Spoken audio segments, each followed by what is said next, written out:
Hi, everyone, and welcome to another edition of Talking Sense right here on Yachting International Radio. My name is Ria. I am your host, and I'm very pleased to welcome back, of course, Alasdair Milroy from Breaking the Mould Accounting. How are you, Alasdair? I'm good. Good morning, everybody. It's great to be here again. Yeah, well, it's good to have you. Now, today we're going to be talking about the virtual CFO. And when you broached that topic, I had no idea what you were talking about, of course, because I am sort of a one-man band. But upon further reflection, it's actually a virtual chief financial officer. And before it's basically something that most big companies have, an actual chief financial officer. But for companies like mine, how can you afford to pay a chief financial officer? So tell us what a virtual chief financial officer is.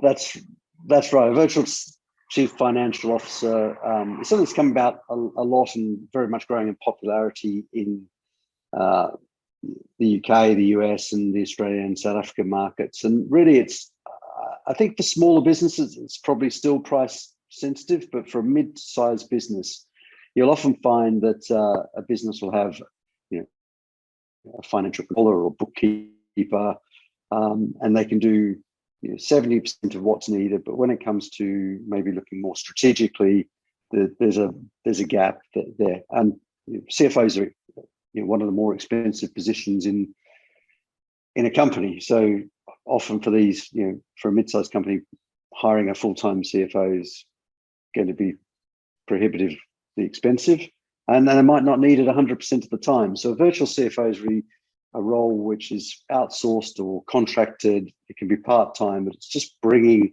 that strategic and so marrying the strategic and areas of finance with your finance department to really extract a bit more value, rather than just being something's done for your compliance and your tax, that you're really looking at your financial information and being able to use that to look forward in your business.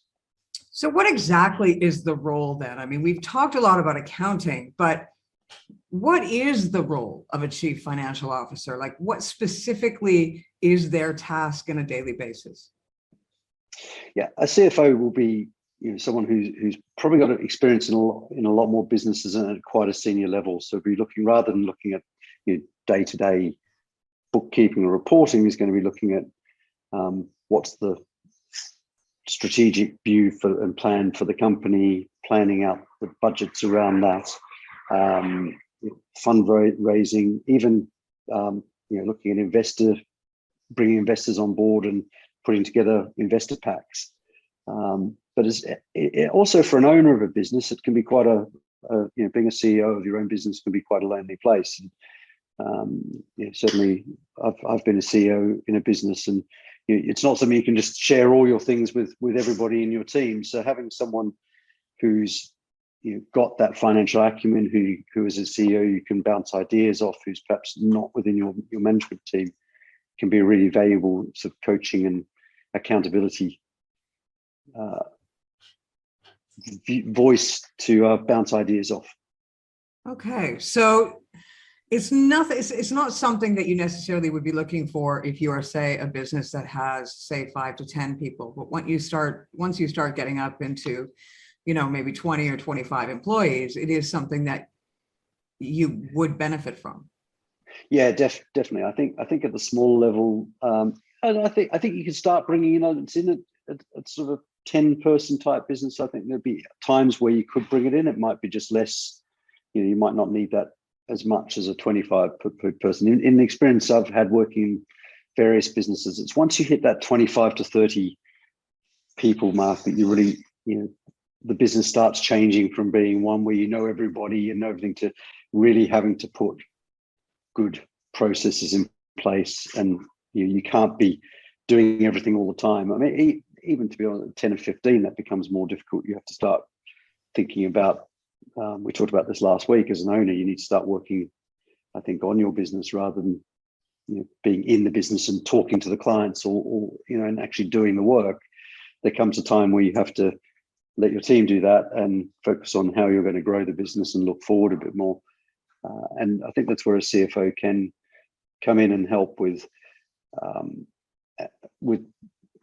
getting that information, you're really starting to get value out of your financial information rather than just using it to do your taxes and the regulatory, meet your regulatory obligations, which you tend to do in a very small business. Now, where would somebody find, if they've sort of sat back and evaluated and they said, yeah, you know what, we need to hire ourselves a virtual CFO.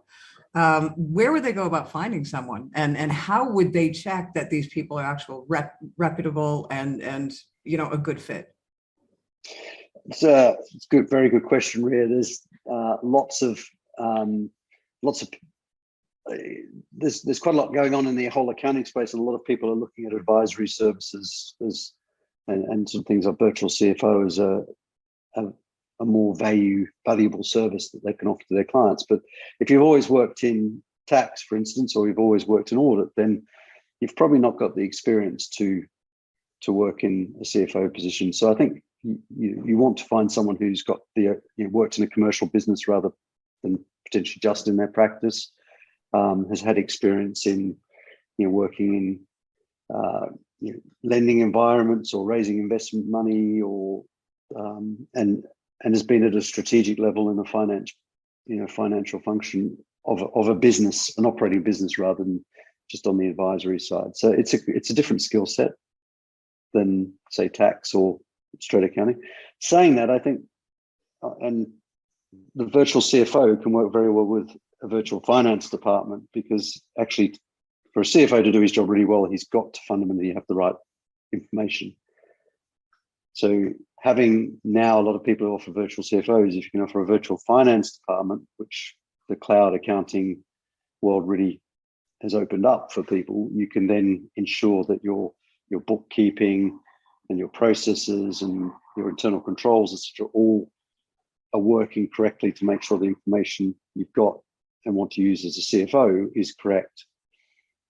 So the virtual CFO, often I would say you could grow that or start with having a virtual finance department, and that allows you then, as you need to bring a CFO in once you get to the size that you need to, and have that information that they need. Because you can bring a very expensive CFO in, but if your finance function is not really delivering the information he's going to need, then it's going to be a limited value.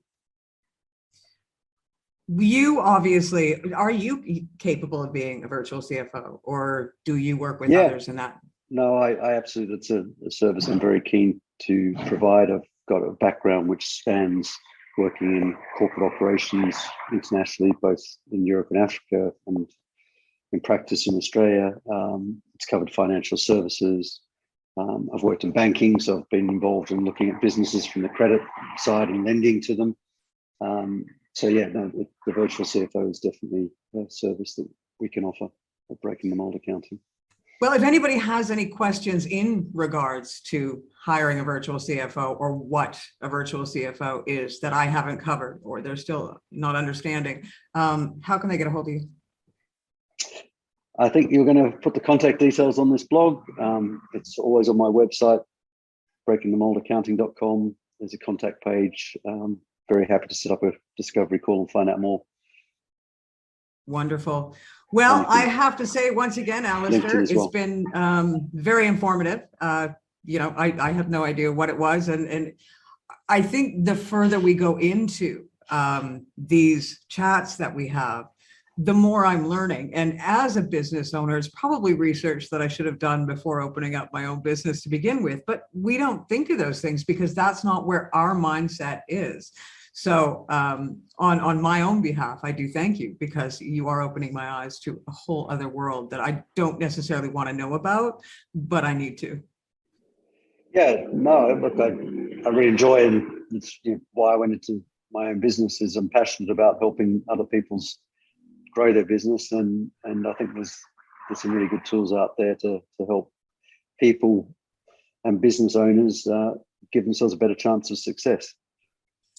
Nice. Well, thank you everyone for tuning in. As mentioned, we will make sure to provide all of Alasdair's details below this interview when it airs. Thank you, Alasdair. Once again, Alasdair Milroy from Breaking the Mould Accounting. Thank you, Rhea. Look forward to speaking again next week. For sure. You've been watching another episode of Talking Sense right here on Yachting International Radio. My name is Ria. I have been your host. We'll see you again next week.